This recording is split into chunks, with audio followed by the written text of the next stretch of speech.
Hello guys, north Bengal ট্রিপের ভিডিওতে আমি তোমাদেরকে বলেছিলাম যে বাইকের accessories is must to do any type of moto blog. তো আমার কাছে অনেক কিছুর কমতি ছিল, তো আমি আস্তে আস্তে সেগুলোকে কিনে নিয়েছি এবং অ্যামাজনে প্রাইম ডে ছিল বলে সেগুলোকে কিনতে পেরেছি খুব কম দামে। তা আজকে সেইটাই তোমাদের সাথে শেয়ার করব।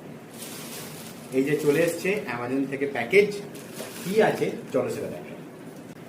তো তোমাদের বলেছিলাম যেগুলো অর্ডার দিয়েছি অ্যামাজন প্রাইম সেলে সেগুলো চলে এসেছে। ফার্স্ট তোমরা সবাই জানো পাঞ্চার কিট, তারপর তোমরা দেখতে পাচ্ছ সিকেটের একটা 1 TB হার্ড ডিস্ক, তারপর 11-এর একটা OTG USB 3.0, তারপর মাউনোর একটা মাইক, তারপর GoPro audio adapter, finally GoPro black hero 11, and যেটা দুটো না হলেই নয় সেটা হচ্ছে উলভারিন এক্সরের হেলমেট, অ্যান্ড আমার পার্টনারের জন্য স্টার্স T11।